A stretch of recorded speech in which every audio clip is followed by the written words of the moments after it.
Hey, what's up, y'all? You are listening to your Mental Matters podcast. I'm your girl, Mo. And if you're watching, thank you for tuning in. We're back with another episode.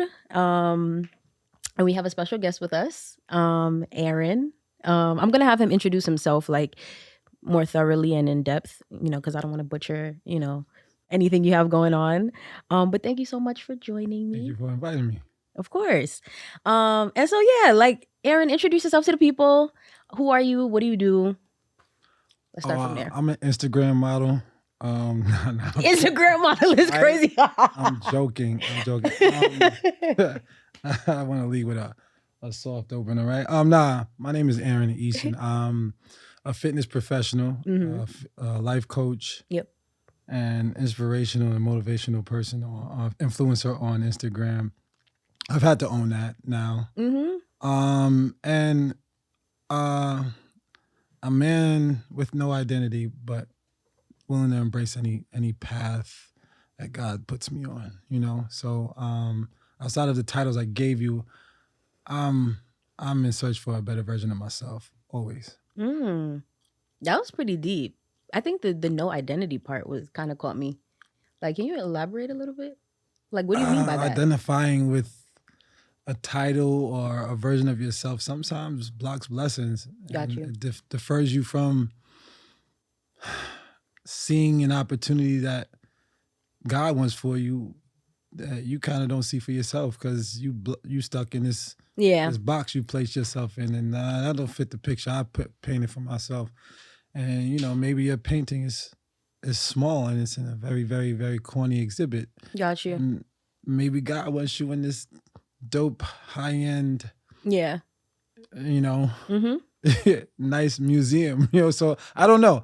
That's me overdoing the elaboration, but I get it. I've learned to flow. I'm here because I flow. I swear this has nothing to do with my journey. Yeah. The journey I've always had for myself is just changing. So right. I'm chilling. I love that. And I appreciate that response. I think it was I love that you actually gave like there was meat and potatoes there, because I've done intros, and sometimes it's just like, hey, but I think like getting that in depth already, I already know this episode gonna be fire. So I appreciate that. That's the only way it's gonna be with you, right? Oh, period. Period. That's it. So yeah, thank you for that. And you guys know me. We're back again with another episode. I appreciate you guys for, just your support. I feel like the podcast has grown. Like, I don't know if you've been able to kind of tune in. But like the podcast has just grown like over the past, like, I guess like 2 years, really. It's kind of just grown like very like organically. And I think it just come from like obviously social media. And I think we'll get into it later, like just your journey with social media. Cause I feel like everybody has different views and feelings about social media. But I think, I've noticed like just more engagement like over like the past 2 years. And maybe it has to do with the pandemic. Like more people just have tuned into like, the podcast. And it could be because people just want more insight about mental health. I am a therapist, like a new therapist. Like I just graduated from my master's program in May. So like now kind of stepping into this position of like, or just I already was kind of like in it, like owning it. But now that like I'm quote unquote certified and like official, I just feel like the growth has just kind of happened to where like I'm like, wow, like I just feel in alignment, and I'm so appreciative of like the audience and just everybody who's like I was telling Wolf, like the amount of people that hit me up like recently just about like previous episodes, it's so like encouraging. So like, I love doing this, and love sitting down with new people like yourself. And so yeah, we're gonna get into it. We're gonna get into it today. Yeah. And so first we'll start off, before we get into the topic for real, I want us to start off with the icebreaker. Let's do it. And I'm it's hot in here. You hot? No, I'm just saying. Yeah, no. Okay. Yeah.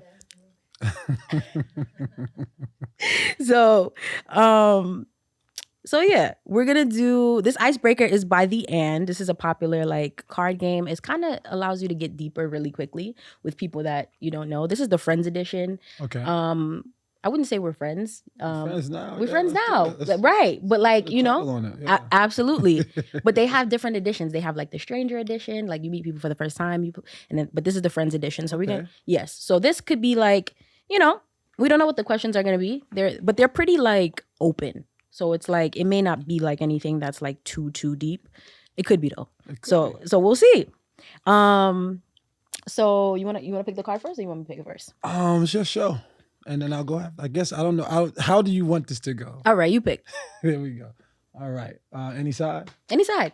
Let's do it. And then you want me to read it? Read it. All right, I got you.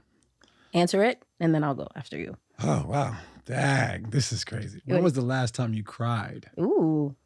Are we getting deep right away? So I have a very good friend of mine. Mm-hmm. And this is when like I knew I cried. Like I let out the cry that took years, over almost 10 years to come back out. To let out. I let out a lot of crying for a lot of things. Right. I have a very good friend of mine, Jessica Reedy. I know Jessica Reedy. Yes, that's the homie. And we was chilling for a while she was out here, you know, on her studio run. And we get into these deep spaces of communication, and the topics get real. And she was just like, "Yo, let it out." And I'm just like, "What?" And I'm like, "Leave that alone," because. But she kept pressing it, and it was a very soft approach, like a very woman-like approach. Let it out, like, come on. And because she's a friend, I knew where she was coming from. I know what she was saying, and I was just like, nah, not right now. I'm good. Yeah. And this was while we were in our space, a confined atmosphere, like just us talking and chilling. It might have been in the car, just wherever we was. Mm-hmm. But I was at that tipping point. Yeah.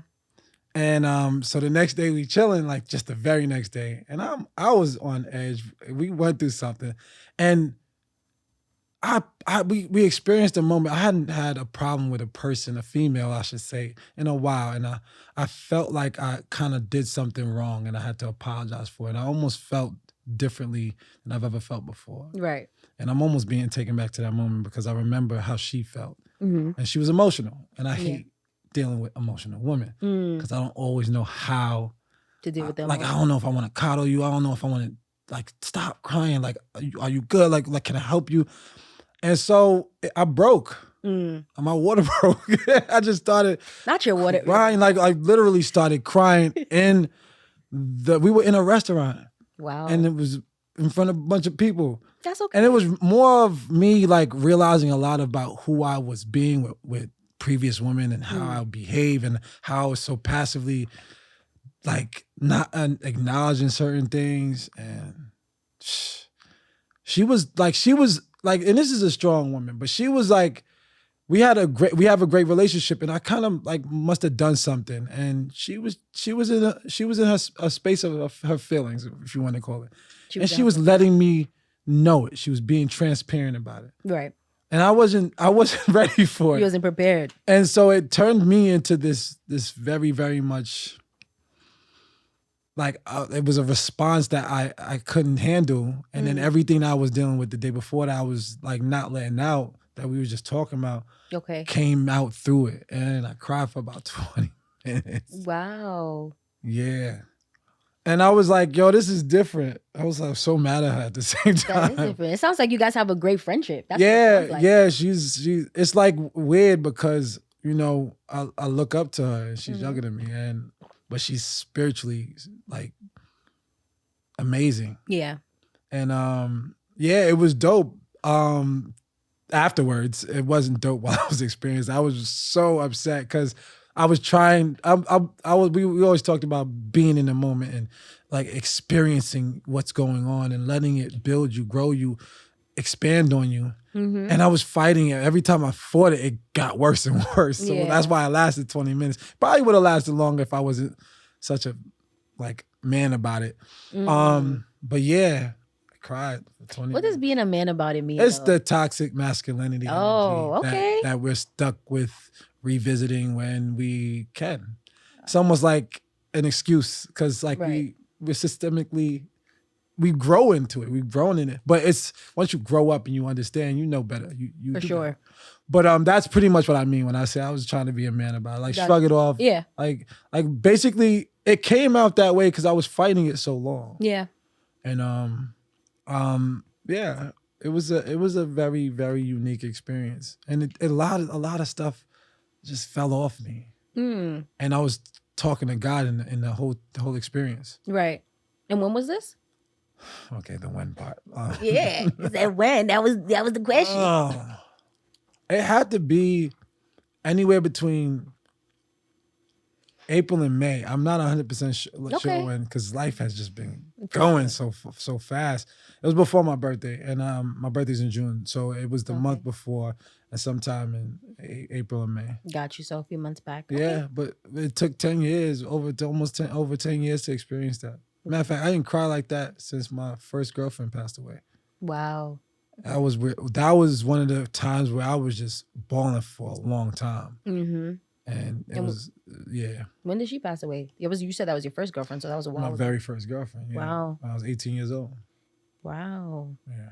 And I'm sorry for that loss. It's cool. It's cool. I don't know. I didn't really want to make it about that. It was just like I really remember crying like that when I was 18, when I lost someone. And then the last time I cried like that was 18. Yeah. Okay.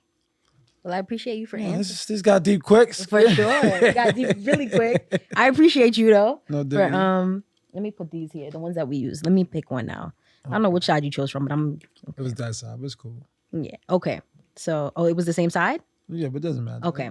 So mine is, what is your biggest hope for the future?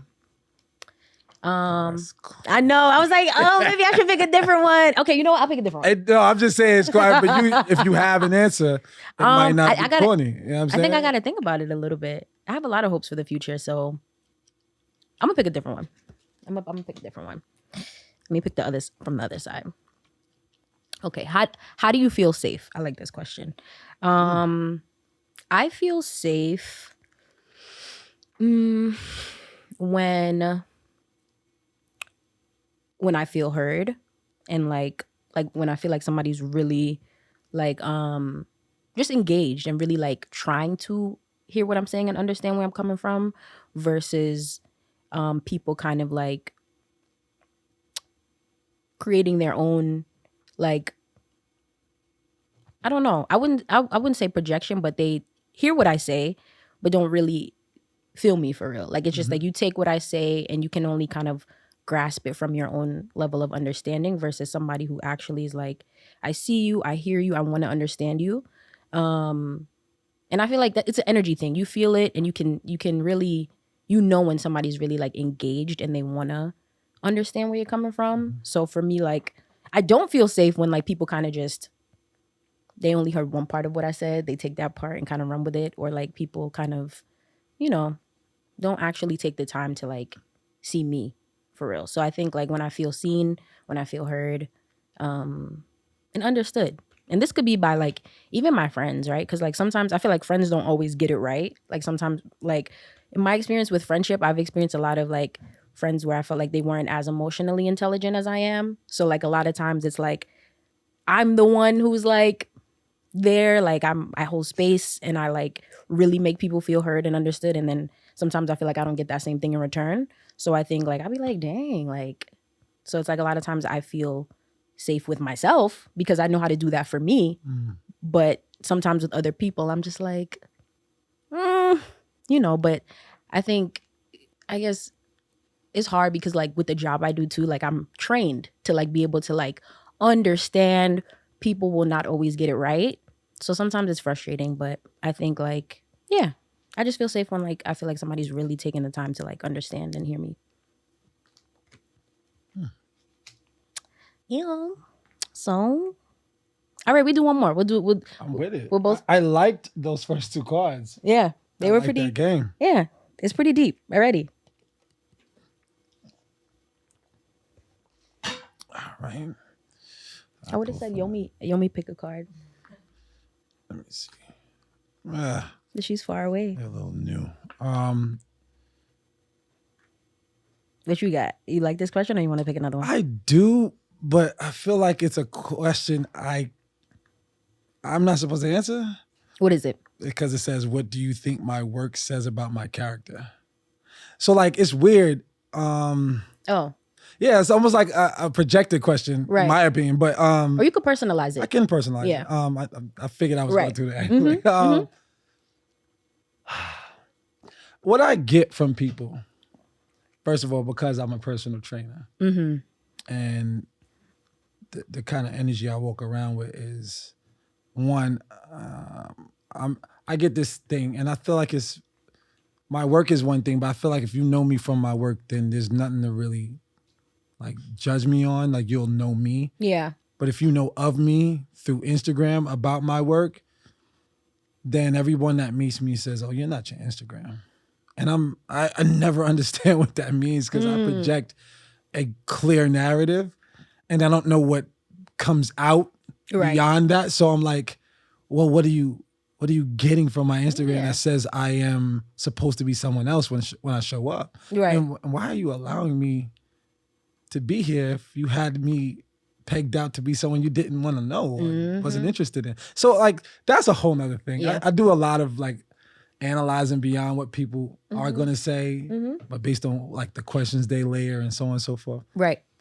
Who do I think I am? What does it say about my character? My work says that I'm a disciplined man, that I have integrity. My work says I have integrity. My work says a lot of great things about me. I think one of my exes told me, like, you do a lot of performing when it comes to your clients and your work.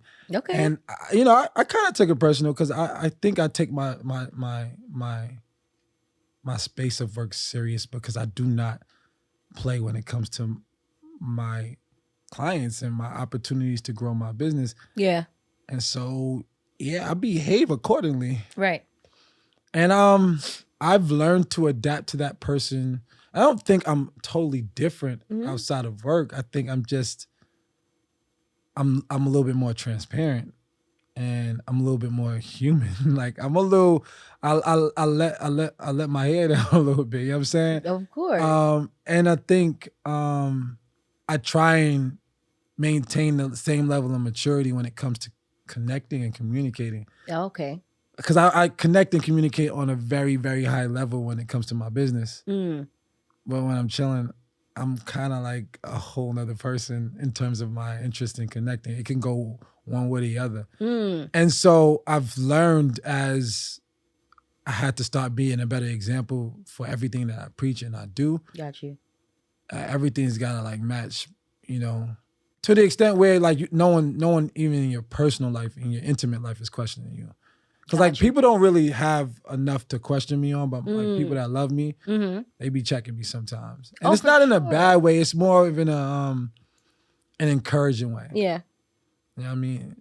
One perfect example is Jessica Reed. Like, she holds me to a high esteem, and she keeps me on my toes. Yeah. And we speak the same language. So it's very cool when she affirms me. I feel affirmed. I don't feel like someone's like, like just like making me feel good in the moment. Like, she's really pushing me to be in the space of understanding what's great about myself. Yeah. And so it makes me better overall, as opposed to kind of like just showing up and showing out when it's work time. Yeah. No. And that's my truth. Like, a lot of people will act like they're always the same. I'm not saying I'm not the same. I'm not like drastically different, but I'm humanly different. That part, I was about to say, you're human. So like, I overstand. I think even for me to say, I feel like overall, like personality wise, I'm the same. Like, even like, like just to that point, which I appreciate your response. I think like I definitely resonate with that. I think like there is I don't know if there's like this preconceived notion that if you're a therapist or you're a counselor, like you're just always poised, you're always, and sometimes I'm from New York City. So like at the end of the day, like I crack and I break just like everybody else. And I have my moments where I'm not always on point. Yeah. And it's like, I'm okay with that. And I'm okay with people seeing that. Like, I don't feel like I try to like appear like I'm on, but I think sometimes, I've received projection from people like, dang, you always like, you got it together. And I'm like, I appreciate you for thinking that. But like, but don't hold me to that high level, because I'm definitely going to show you a different version from time it's to just time. as a human being, it's going to happen. Even if I don't want it to happen. Like there's moments where it's happened and I was like, damn, you could have kept together a little better than that. We got regrouped. That's been me lately in this season of growth and wanting to be more. Yeah. And not so much in just my own space, but for what God wants me to do. You know what I'm saying? Mm-hmm. You know, when you changing levels, you gotta change with them. Yeah. If that makes sense. Absolutely. I love that. Okay. All right. So we'll do one more and then we'll get into like more about you and what you do. Okay. So my question is, what do you always carry with you? This is so like think physical. And the only reason why I say that is because I have an answer to that. That's why. Oh, you have one? Okay. I want to hear yours. Okay. For mine, I was thinking more like spiritual or I guess I always carry, I'm going to say grace. I feel like I always carry grace with me, like grace for myself. Grace for myself first. And then I feel like the more grace I'm able to give myself, the easier it is and the more I'm able to give others that same level of grace. I am spiritual. I do believe in God. So I feel like that's where it comes from. And I feel like, you know, of course, like I feel like God be carrying me, but I feel like I'm like he's always with me, you know? Like I feel like that's even just like the things that I do. I feel like me being able to do the things that I do comes from just that, you know, that love and just that spiritual connection that I feel like I have. So I think, yeah, just I feel like I carry grace with me. That's it. So yeah. What about you? So the name of my Instagram, it was a response I gave people all the time after I got divorced. I used to say it. You know, when people ask you, how you, I'm always good, never bad. So an attitude of like, just kind of like staying in the space of being a positive energy and encouraging myself to know that you good. Like you always land on your feet. Things are always going to work out. Yep. Like no matter what. And, you know, because I really wasn't the guy that would have the dopest vibe. And I had to kind of project that for myself because there's versions of me that I think are phenomenally dope, but I don't know that I project that all the time because I'm protecting something. I was insecure about something. So I had to start kind of like using the affirmation of I'm good. I'm not bad. And as I made it a response to, like, people don't really respond to people when they ask how you doing. Right. They don't give them a real answer. Like, what's good? Hey, nice to meet you. How are you? I'm good. And keep it pushing. Like, it's like, it's so passive. Yeah. So when I say that, it sparks a real like, oh, okay. Or like, depends on where people are at, what really happens. But I feel like I carry an optimistic, positive energy like with me everywhere I go. Even though sometimes I gotta regroup and get it together. Yeah. I try and carry it. And it checks me in to a better space and also keeps me in the moment. Got you. I love that. And I love that you turned like maybe a situation that wasn't necessarily like favorable into like an affirmation. I think that's fire. Like into like Instagram, and like you see it every day. If you go on Instagram every day, you're gonna see it. It's a reminder. So I think that's dope. I love that. Thank you. You're welcome. All right, so that's our icebreaker. That's dope. I like that game. Yeah, it's a good one. I'm like, the and sponsor. Hello. Yeah. we need a sponsorship. That's a dope game. Thank you. Okay, so we're gonna get into just more about you, right? So I guess I want to start with what got you into your fitness journey. Like, when did it start for you where you decided, you know what, like I'm about to take working out seriously, and then I want to train other people? I started working out in high school. something weird happened in high school, and I just started just working out. And Ooh. You want to share this story? I have not. I don't think I'm prepared to share that story. That's fine. I probably shared this story like in all honesty with one person, and I don't even know who that was. Okay. And it's because I had to really understand what got me like locked all the way in. But in college, when I went to college, my first year of college, I had a routine that was crazy. I woke up wild early in the morning, ate the free lunch that you know my I had like, you know, I forget what they call it when you have money on your books. Money like a voucher, was it a voucher? Like a meal voucher of those type of. Okay. And I had a wild amount of money, so I ate breakfast twice. Okay. Right? So I was eating very good in my opinion. Right. And I was working out every single day. Okay. And I really didn't mac with nobody at school. Okay. Like my roommate and I, like, he was from Brooklyn too, so it's weird. Yeah. We just was on polar opposite sides of the move, like the mindset and the movement of how we was working on ourselves. Like he was chilling and enjoying college. I was like, I want out. I don't even want to be in this actual. I didn't want to be at that college. I was ready for the next journey. So I was preparing myself for it. Right. I had Bible study. I was reading the Bible every day. Nice. I was really just locked. I was a person that I actually didn't know what it was, but like being outside the elements of where I grew up and being at home, I created a routine of what I wanted to do in this dorm full of people I didn't know that I kind of didn't really care to get to know. I've always been that person that I could be around a bunch of people. We can know each other. My energy could be like, I can pour into it, but I don't need to be here. Right. I'm good without it. Okay. And so I think that's who I was at the time, where I just was like fake too cool. And so I made my priorities really my priorities. And the gym, I just got stupid big and stupid strong my first year of college because I was working out every single day. Right. And I was challenging myself and I was challenging my mind, my body.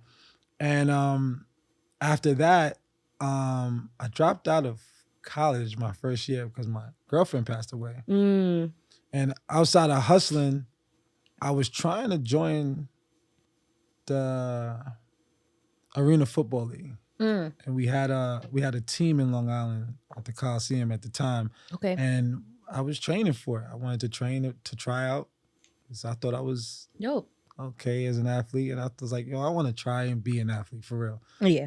And so when I started training, I think I was working with maybe one or two of my friends. And I started to think that I can do it.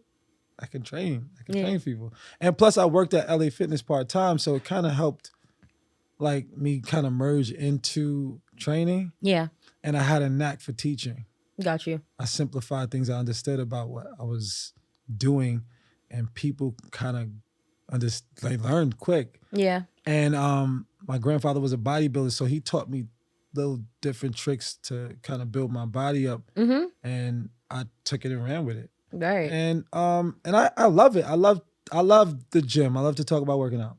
I can talk about it all day. Right. Whether I'm the one listening to someone that's a geek about like the scientific way of doing it, or just someone that wants to learn and wants to understand and wants to talk about how their journey's going or whatever. I love it because it's where I think I'm very talented at. Right. So I feel like I have a lot to offer anyone, or I have a lot to learn when I'm listening to someone that is in this field. Yeah. And I think my passion for it is based on something I think I'm actually good at. For sure. Or I thought like it was one of the only things I was actually good at the time. So it was like I would always dive into wanting to know more. So I traveled to seminars all around the world.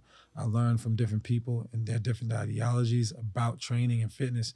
And it kind of made me feel like, the books are cool, school is cool, but there's versions of fitness that people the books are not talking about because movement doesn't really get implemented. It's all scientific. And there's different athletes, different ways people move, different injuries people have to talk about. Oh, right. There's just so much different stuff to learn.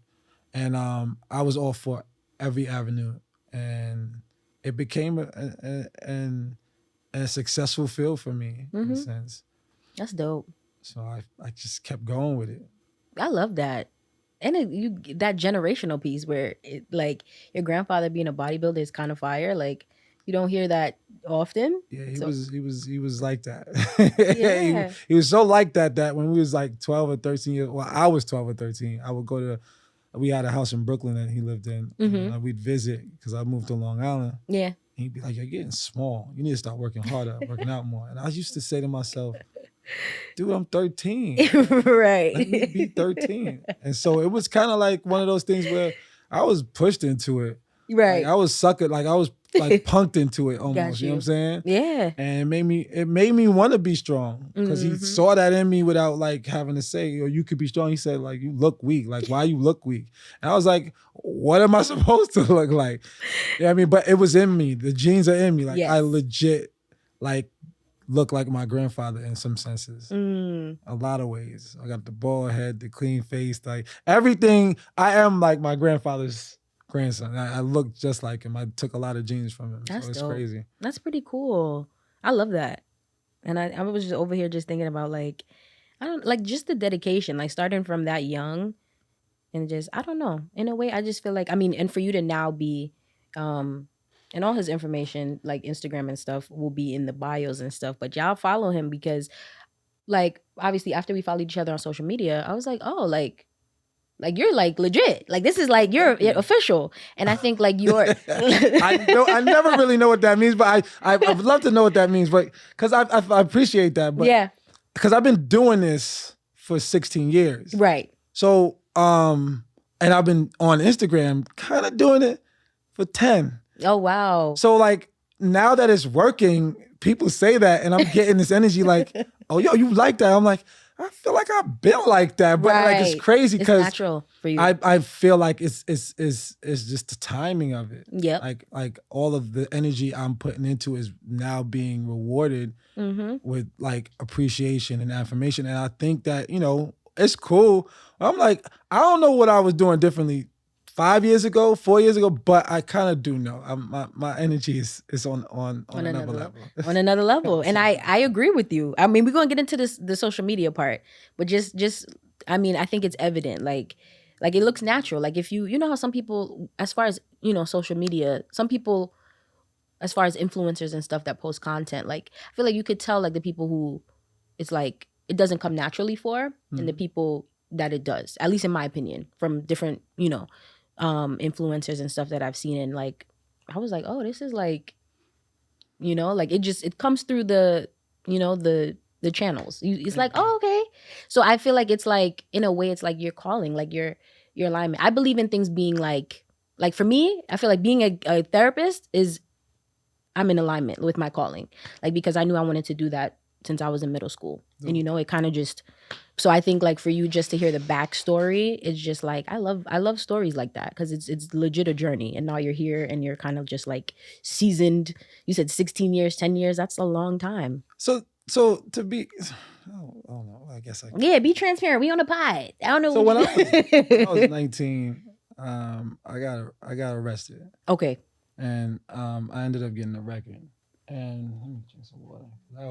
Every time I share this, I always like wonder what am I doing now with this testimony?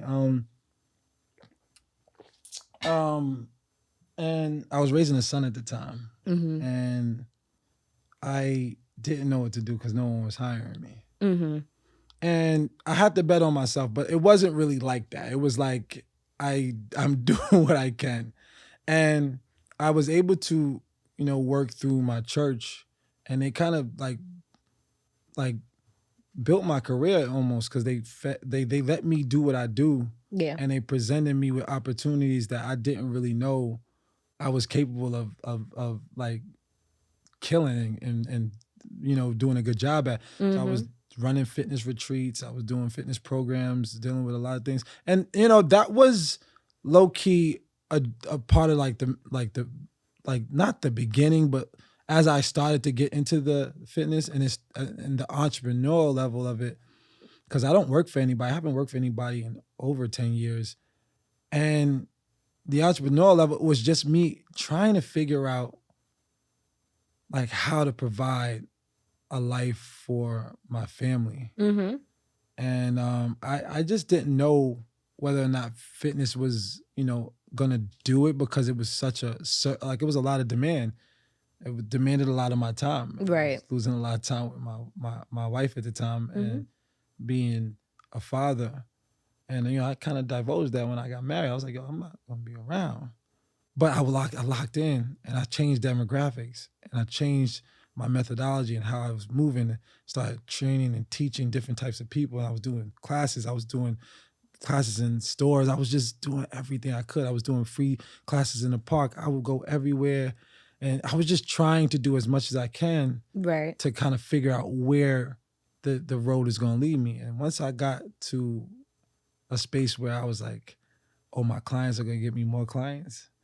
And I'm dealing with very high-end clients, and these clients love me, and they love this version of fitness that I'm teaching. And so I just started to like learn as much as I can so I can raise my prices.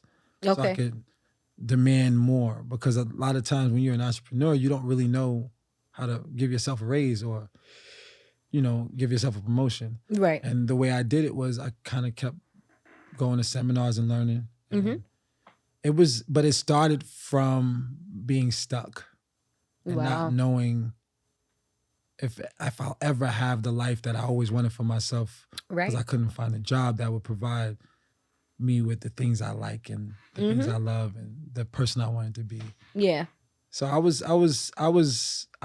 a felon, and the idea, all right, I have a felony. That part.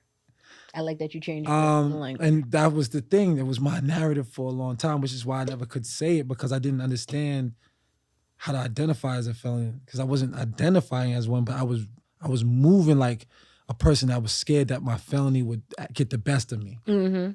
Because it was like something that like was limiting me to this. Right. It was only limiting me to this opportunity. And I didn't realize how many opportunities it was creating. It was mm-hmm. turning me into a beast, a man that people like didn't really know a lot about, but it was that kind of was the meat and potatoes of how I became relentless about my journey. Right. And why y'all probably are getting so much from me, because everything I've experienced, everything I talk about on the gram is based on the experience I had. So yeah, so it's that's the real reason why this journey is the journey I hopped on. Right. Because I kind of didn't know.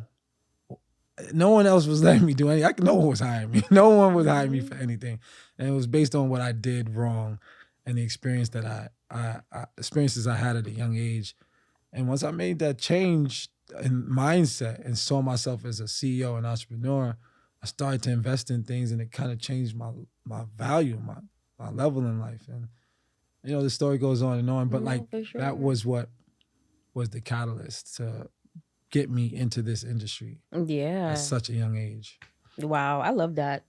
Thank you for sharing that. Thank you for giving us the real, the real version. Like, you're welcome. This is a safe space. So I always want, like, and when I say that, I mean that, like, for real, like people say that all the time, but, I definitely, I think that definitely gives the listeners too, like, more insight, because, there's so many trainers and there's so many people that are on this journey, but we don't really know too much about their backstory. But I think, like, to know that is like, wow, that makes it even more, like, special what you do. So I appreciate you for sharing that. And I think a question came up for me when you were talking, right? Because you mentioned that your wife, the person you were with at the time when you kind of started, you had let them know that you wouldn't be around, right?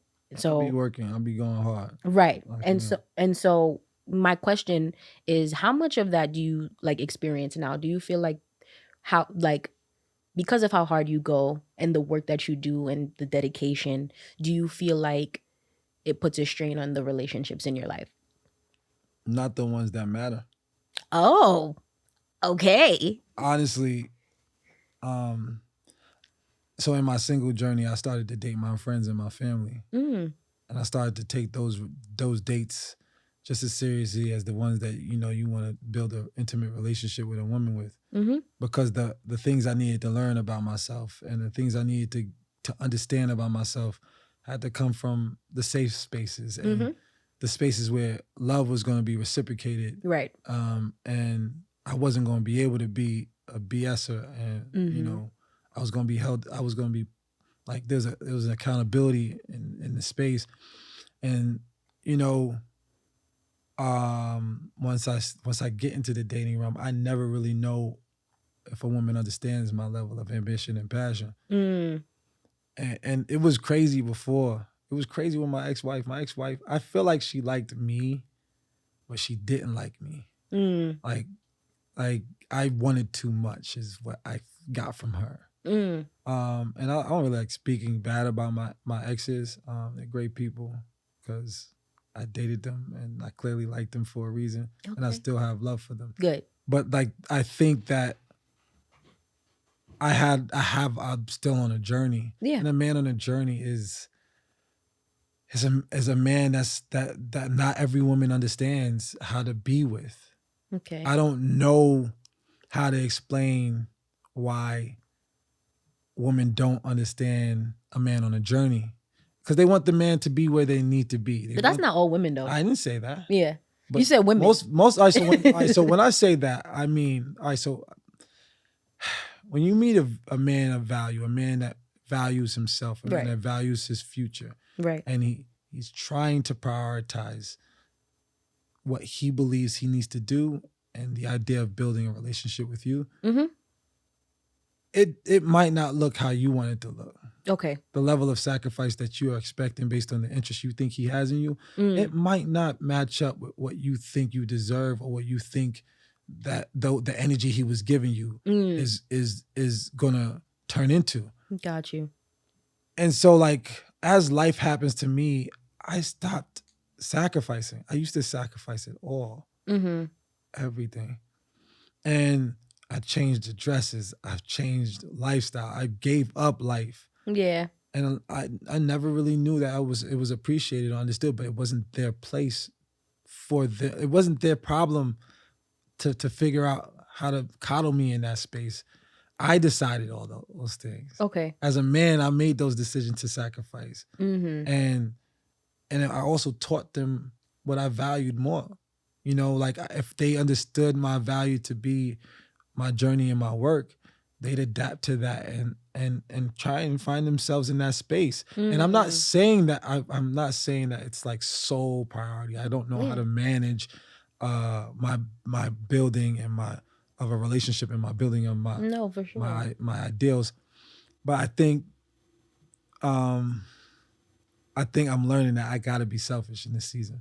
I understand that completely. Like that's why I'm like, I think what happens is like I mean, I don't know how you communicated. I guess it's a question, but I think communication is big. Like as far as anybody on a journey, because I feel like I've heard similar things like that. I mean, because I talk to so many different people all the time, and it's like I've heard that from men before, where it's like I'm on a journey, right, and I have to be selfish and all of these things. But as far as when it comes to like relationships, I guess usually what it is, why there ends up being friction or just like a lack of like understanding or support or whatever, or things eventually is the communication part. Because I feel like it's never a thing. If you tell somebody legit, like, I cannot show up right now because this, and this. I've done that with every relationship. Well, I was able to do it before my marriage. I told my wife like, what was going to happen. Okay. Like, so it's almost something like, you don't know what it feels like.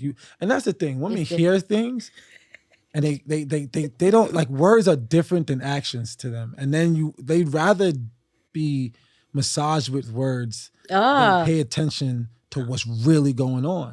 It's giving delusion. So what the truth is, I don't give. My words are very, very direct and clear. Right. And then my actions, they're almost like, oh, he was serious. Oh, so, he was dead serious. Yeah. So I sat down my ex and I said to her, and I'm not going to dive in too much about that, but I said to her, I'm not where I want to be. Okay. I still got things I want to work on. Yeah. It's not just financial, it's character based. It's me. I just came out of something that I'm still trying to figure this whole thing out. Yeah. And I literally said to her, I don't really see you with me. What? That's serious. That's so mean. Oh, nah. Like I see you with someone that's settled, someone that has it all together. Oh, someone that's like already packaged up and ready to give you right, like a calm situation. Mm-hmm. And she was like, "How you like she didn't like that I rejected the opportunity by projecting someone else on her. Got it. Which is cool, but I was right. Yeah. I was right because she wasn't. A lot of women will not be patient with a man that's still trying to be someone else. But the difference is what most men do, and I don't know if this is the topic of how we're going to talk, but you bring it up. What most men do is they present a version of themselves that they want to be and that you are going to like. Ooh. While working on the version that exists, that's real. Okay. Behind closed doors. Yes. And those two men come to a head. Okay. When crisis happens and it reveals the true character. And it doesn't look good when a man has to let a woman know, yo, this is what's really going on. And I really need to know if you with the shits. Like if you really want to rock with the version of me that I really am. I want to be the guy I've been showing you, but I'm here right now. And I don't know that I don't know how long it's going to take me, but I haven't worked on it. I haven't worked on it before you. I'm working on it now though. And a lot of times what it is a lot of the women that we meet, we're like, she don't deserve all that energy. I'm not finna change for her. And that's what men say. I ain't finna change for her. Okay. And then that one comes along and they're like, yo, I'm ready to change.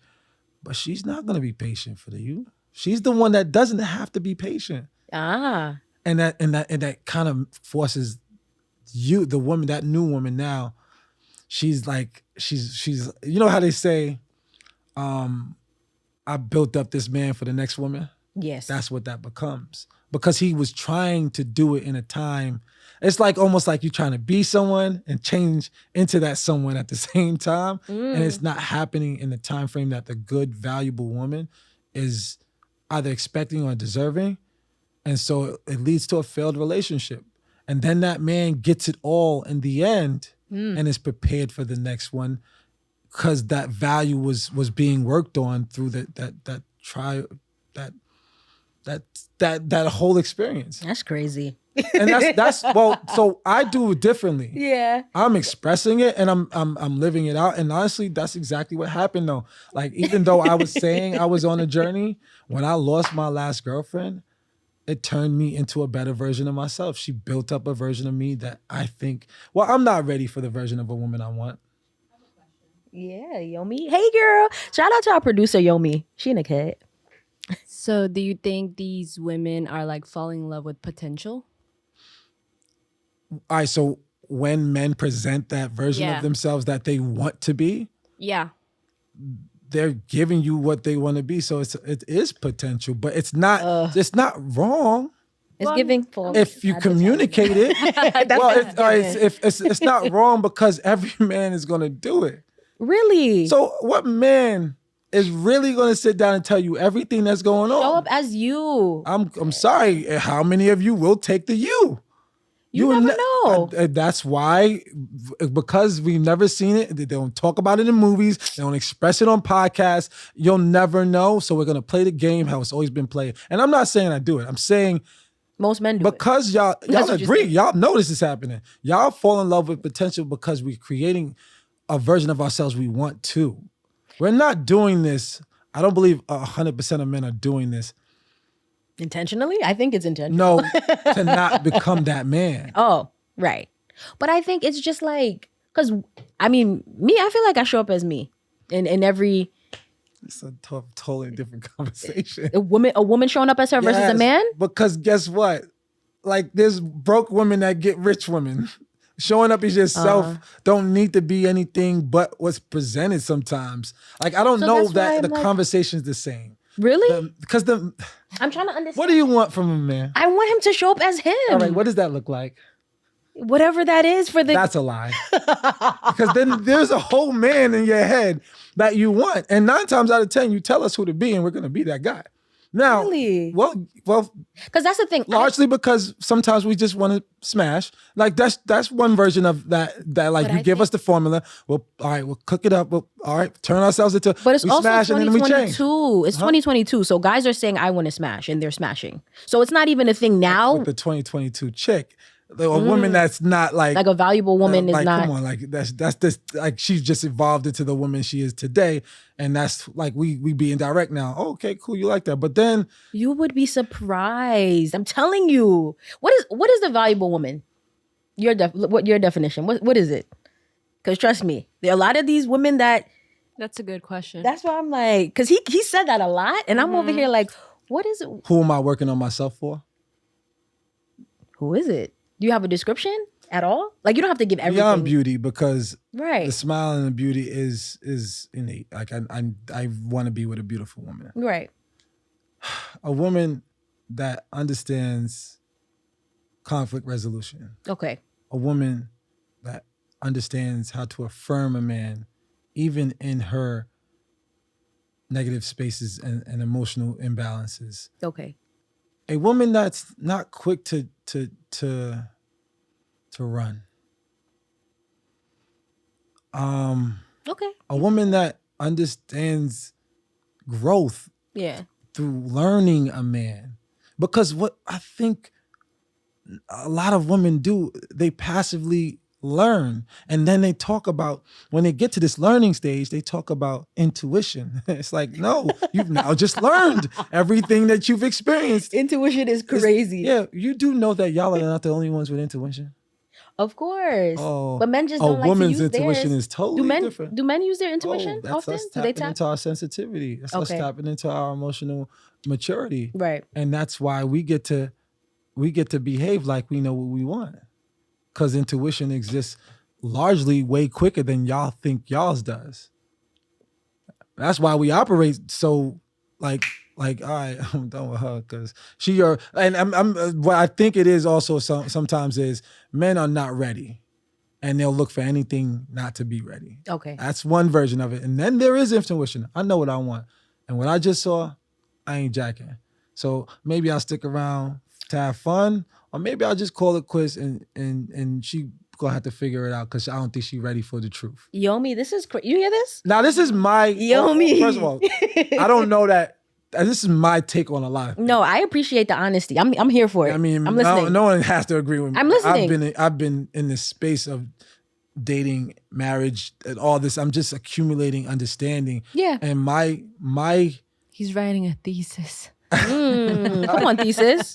What you my- think about this, Yomi? Hold on. What you think, Yomi? What you think about what he's saying? I feel like a couple of your thoughts felt like kind of limited. What do you mean? Like I'm Like- not elaborating on some stuff? No, what I mean by limited, like putting things in boxes. Okay. That's all I got. Give me one thought so I can understand that. Like elaborate. You want her to elaborate? One thought that I put in a box. You just said so much that I probably might like look back at the footage. I could go like tell you, but I don't know. It was giving checkbox. Like he has like a. When you say he put it in a box, what do you mean? like his perception of like what he was talking about. Like it just felt a little like it made me question. I'm like, damn, what has he gone through that he thinks this way? Okay. Yeah. Okay. I like that, Yomi. I like it. Okay. What you think? Um, Because you did say you've gone through a lot of. You've been in this I just space. started dating for real with the freedom of with the process of also like being committed to my growth for the last year and a half.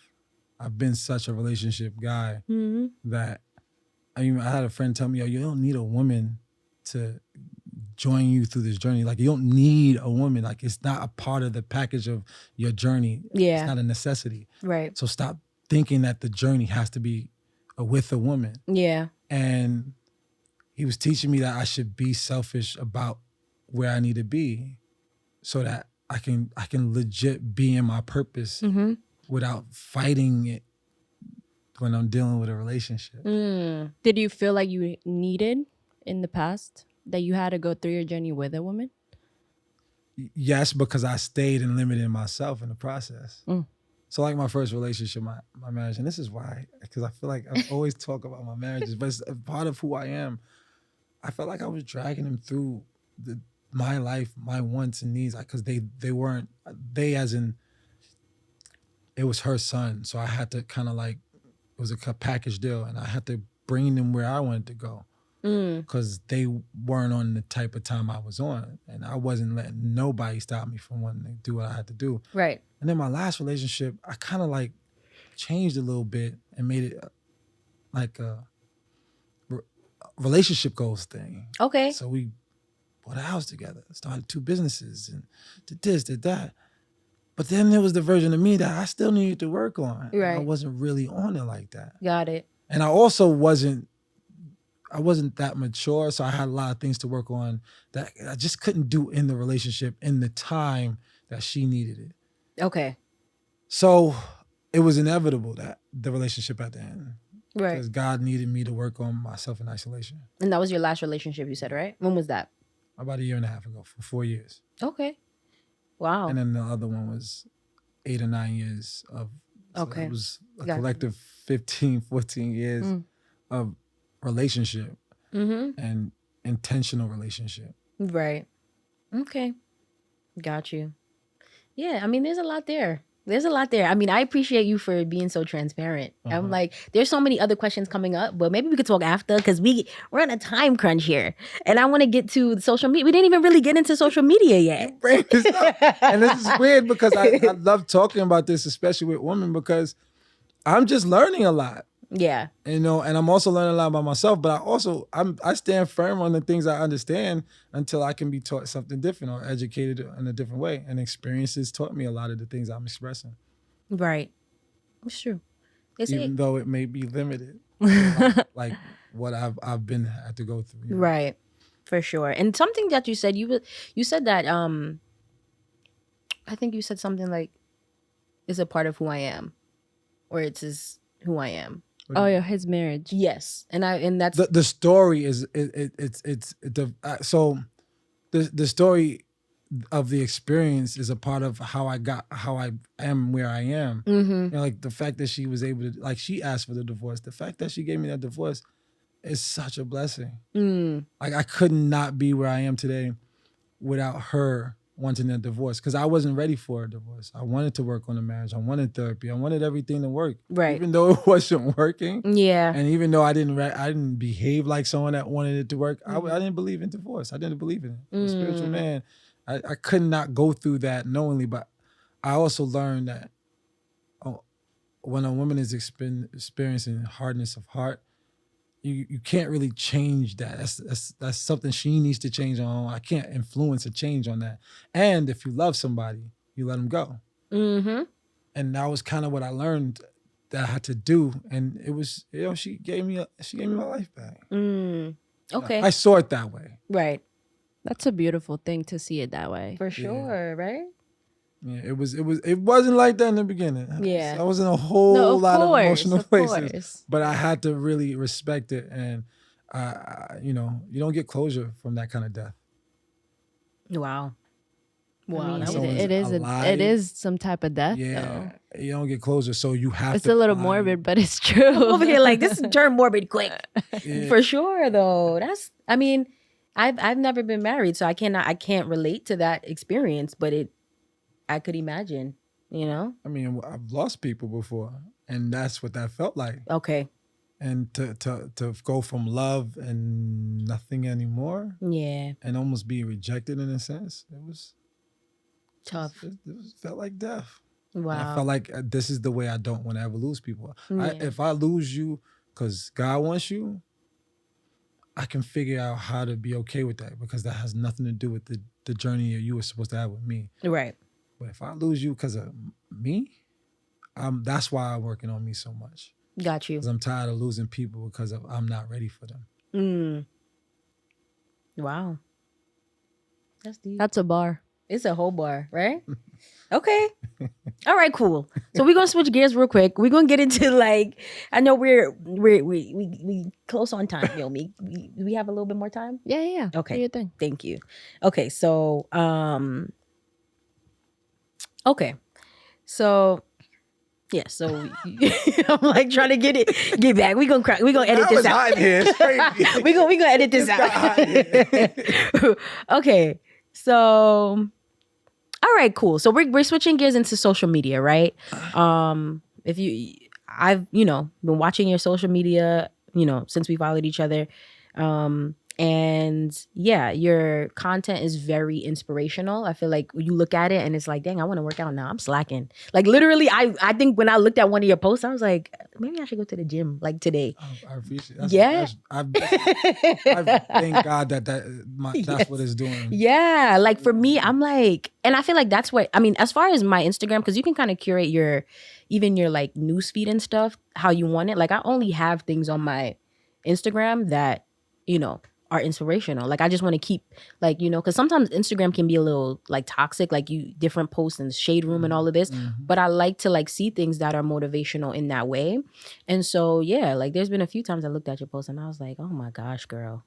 You need to get up out the bed and go work out. That is so encouraging. Yes, of course. And so yeah, like I guess a question that I have for you is like, what keeps you motivated? And like the moments, like, and when are the moments that you don't feel motivated? So let's start there. What keeps you motivated, and when are moments when you don't feel as motivated? What keeps me motivated? All right, so this discipline I have is based on the expectation I set for myself. Mm-hmm. I set the bar high. I have friends that we talk about like you would think we were fat. The way we talk about how we slacking and we not doing what we got to do, and I don't look like I'm supposed to look. Like we have a very high expectation of ourselves. Yeah. And I've taken on a responsibility to be an example. Yep. To promote an energy and a space and a person that people like. You don't need to work out today. You good. Like it's like you don't understand. You've created that response because of all the hard work I put in. I can never slack on that. I've always got to hold myself to that high example because you can't. You've said that for a reason because of the work I put in and the person I am. So the motivation comes in so many different ways. I love to see people that transform. Mm-hmm. I've never had a transformation. I've been blessed to have a very clear, line to looking the way I look. And it hasn't been like a drastic change for me. I haven't had to go from one to the other. And so when I work with clients and friends that don't have a lot of muscle or don't look like they've been working out or they're fat or overweight or obese, whatever word you want to use, and they start to look great, it like I literally like it inspires me to go hard. Yeah. Because like that's hard.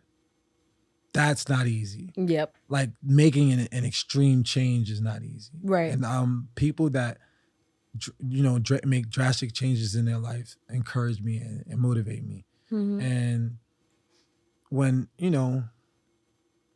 I'm in my spaces of wanting to be better, I think about maintaining that example. That's all. Yeah.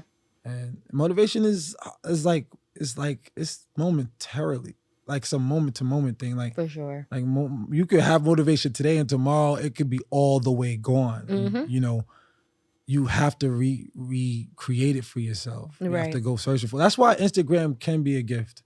Yeah. If you use it right. That's why YouTube is a gift if you use it right. A lot of things have its, its uses and people misuse things. Yeah. And that's why sometimes they don't get the motivation they need from things that can be a useful tool. Right. And so I also hold myself to a high example because of how I have to produce that inspiration on Instagram. Mm-hmm. I feel obligated now because I've created a space for people to use me. And I take it seriously now because I know it's working, it's doing something. And I think that it's needed. You know, I look at my friends, my boy Josh, he keeps me on my toes, man. Mm-hmm. I'm so proud of the growth he has, the person he's become, and it keeps me motivated to stay in my lane and offer my space of inspiration and motivation. Yeah. So I don't ever get distracted by other people's greatness. I always get encouraged, even by people's greatness that don't look nothing like mine. Yeah. So I try and use everything that I see as motivation, not just things in my space of fitness. Right. Because, you know, everything can motivate us. You know what I'm saying? Absolutely. Everything can. We just have to look for ways to stay on our toes and be encouraged. For sure. Love that. I love that. And in the moments when you aren't, right? Because you said it's momentarily, right? In the moments when you aren't motivated, like, what do you do? Like, what do you do when that happens? So what I think I've been doing is I'm stuck in routines. I have to go to the gym today. So it may not be an hour and a half workout. It might be a 20-minute workout. Right. And it's because you're doing the thing when you don't want to do it. It trains your body and your brain to lose the argument. Ah, love that. So now I'm showing up and showing up and showing up and showing up. And I don't, you know, like it's almost like when you wake up to go to work when you don't. What motivates you to do that? Not every day you motivated to do it, but that's the motivation for most people. That's an outcome of, you know, work. Like you putting in the work. Yes. You know what I'm saying? You can call out. For sure. You're absolutely correct. I mean, it's a lot of things you could do. And then I mean, then there's levels to that because I feel like you should always be motivated to perform. Yeah. If you're going to punch a clock. For sure. Because that's what I'm saying. Like, as far as in the fitness space, right? And I feel like that'd be part of the reason why I got to talk to myself like, girl, why you ain't go work out yet? Is because like I have the heart to want to do it consistently, right? But then I'd be like, I'm tired. And then, so it's like, your engine turns the on. motivation. That's what I'm saying. Like, you it's just gotta like, show up to an atmosphere where you could do it. You know, it's like when you started this, you know, what motivated you to be this consistent? You know what I'm saying?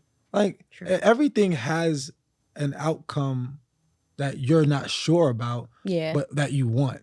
Right. Like you going into fitness, you want to lose weight, you want to look your best, but the feeling right now is I'm just tired, and how can I really project the energy of a person that's going to work on the change in the gym with this energy I have right now? Show up and see what happens. Show up when it's the hardest thing to do. It's almost like saving money. Right. Like it's not easy when you like buying things, but like challenge yourself to have that impulse control. Right. And see what happens after the first few times. And the level of maturity, it changes how you think about money. Yes. So now you're not, you know, it's not, oh, I can't buy that. It's no, I want the Lambo. I don't want the thing that I can have right now. I want the thing that I can have later that's going to be worth more and has more value. And that's how you got to see the journey. Yeah. Like when you show up, you're not showing up to change in that very first session. Right. It's the consecutive show ups. Like when you don't even want to be there. Yep. That's gonna change you. Like it's not the things that it's like also like relationships. You don't know someone loves you until you're really going through something. So like you gotta do it in the times that you don't want to, for it to seem like, yo, I really work for this. Right. You know, like it would take to get up at 4 a.m. when I don't want to be up. Like this, sometimes I do. Sometimes I hate the crap. And that's where you change. Yeah. Because your paradigm shifted. You prioritize this into your lifestyle. Yep. And not just something that you do when you're happy and motivated. True. So I don't have moments of motivation that keep me in it. It's discipline. Yeah. It's principle. Yeah. And passion. And it doesn't feel like that when I'm dumb tired. I worked out this morning. And it was literally a 25-minute work. I'm looking at my clock, but I'm like, all right, let me move quicker. Let me produce quicker, because I don't want this to be a 25-minute workout. I want it to be a good 25-minute workout. Yeah. But I was tired. But I turned it into something. Once my engine started running and my music was playing, I was over a minute. I was like, oh, shoot, I got to go. And it happens every time. You ask anybody that's into this, once your engine goes, once you get into it, and you start to say, I want, and it's also your attitude. Yeah. Like you have the attitude of someone lazy, so you don't go, and you own the attitude. Just lose the attitude. I'm tired, but I want to work out. Those two can mix. Right.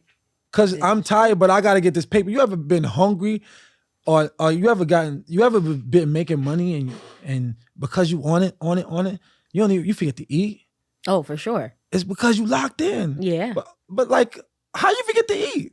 Like, how you forget like to do something you love to do? You know what I'm saying? Like, it's just like because your attitude is locked into something. You can be locked into something and forget, like that you were tired. For sure. I want this too bad to like let being tired stop me from getting to that body I want, that energy I want from men and women or whatever the case. But whatever you really saying you want, you gotta think past that moment of laziness. For sure. You better go ahead and gather me. He done gather me up. Well, it's not. This is for anybody that's being in that space of thought. Yeah. You can't live in that. For sure. You make these decisions to be like actionable in other places that you know you can get results from. Yeah. I think when you put it in perspective that way, when you like as far like with work and with other areas, it helps to kind of like, it's like sobering, like, oh shoot, like, yeah, you actually just dumb lazy, bro. Like in this area, in this particular area. That's cool, but you can unlazy it, man. For sure. Like, real quick. Yep. Because it's an attitude. Yeah. And honestly, when I tell my clients, if you complain, that means you're not working out to change. You're working out to see, like you say, are we done? Okay, cool. All right. I worked out today. But are you changing though? Yeah. Change your attitude when you come to work out. Change that energy because this is you working on you. Mm-hmm. Like you don't go earn money this way. Yeah. You know, when you check cash, you don't be like, another $100,000, whatever. Mm-hmm. No, like you're in it with an energy of like I'm changing myself. I'm producing this energy. I'm giving myself an opportunity to be different. Yes. You gotta show up with that attitude. Yeah. And not this lazy or like this passive. I just want to get this done, and I hate this. Why are you here? Mm-hmm. You are saying that, and it's showing through how you perform in your workouts, and it doesn't look like it's supposed to look. Right. It's not responding the way it's supposed to. Yeah. You're not responding to it the way you're supposed to because the attitude is how you're performing. Yeah, absolutely. That's so this is literally a paradigm shift for your attitude. So true. Nah, that was sobering for real. No, I appreciate that. I think thank you for just that breakdown. And mm-hmm.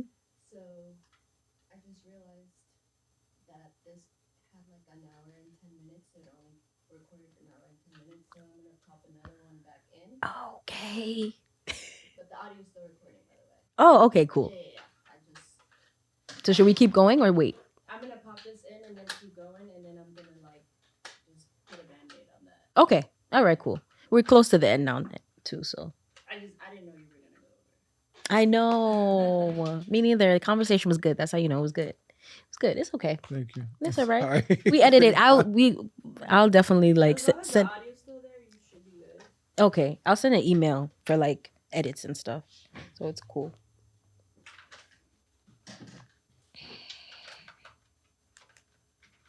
Okay, so yeah, no, I appreciate you. We're good. Okay, yeah, I appreciate you for that breakdown. I think, yeah, it kind of just put it in perspective for me, because yeah, similarly, like with the work that I do, I'm passionate about it. I care about it, right? But in the days that I don't want to go, because there are days that happens, because I know like I'm gonna have a lot of work to do. I might even miss my lunch break, right? Because that's how much care and attention I have to give to my clients. It's like, all right, I'm still willing to miss the lunch break, right? So that I could work. So I think like, yeah, just like in this particular area, I gotta get better. So I think, yeah, thank you for that. That just change your attitude. Yeah, definitely. You ever been you ever got some good sleep before? Yeah. And still be tired? Yes. All the time. It's an attitude you're creating for yourself to want to just go back to sleep. You're not actually tired. Right. So should you get up out the bed? I'm sorry, what? Because I'll be like, yes, I'm still tired. It's so I'm really gonna- how like it's literally you projecting this energy to be in that space, and then when you behave this way throughout your day, like I just want to take a nap, I'm tired. Yeah. It's like you're giving energy to being tired, but you're probably not. There's no reason for you to want. You're just tired because you want to lay down or you want to rest, and like your day was a little rough or whatever. Mm-hmm. You can project being tired and then do nothing, or you could project, nah, we about to turn this whole day around. Like it's the same. I think it's an attitude. It's an attitude. All right, it's a principle. Attitude determines approach. Approach determines success or failure. And a lot of times we approach things with a very bad attitude that we want a great response from. And working out is like the hardest thing that you can't have a bad attitude about it. Right. And get the dopest body and the dopest responses from your journey. You have to have a dope attitude. Right. And that's probably the only thing I can express. Like if you change your attitude about like those moments of trying to get into or trying to make the decision, watch what happens when you get yourself to the gym. You'll be super surprised. I know that's right. You're right. All right. Well, thank you so much. Well, before we wrap up, right? I usually do affirmation segment. This is where, I have all of the guests come in and just share like, whether it's an affirmation, a quote, a scripture, something that you live by that, maybe when like you're down, maybe your mental's not necessarily in the greatest space. What is an affirmation that is a go-to for you? If you could think of any. It's time. I got a lot of things, and I think that this is so dope that you asked. Practice the law of detachment. Detaching yourself from expectations and outcomes that you are drawn to that deter you from being in the moment. And when you are not in the moment, you're missing God's present to you, God's ability to give you something that you probably would not know was the thing you needed if you were attached to the past or the future. I think a lot of people also misinterpret what triggers are. Triggers are moments where you are taken out of the experience that you're having and you're brought to an experience that you had. Right.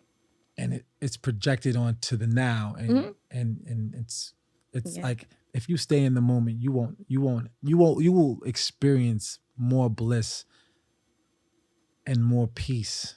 Yeah. Because you're not expecting anything from the future, and you're not torn up about the past. Because right now is so much different from what's happened, and nothing that's about to happen matters. That was deep. Yeah. So be a part of the moments because they're gonna go.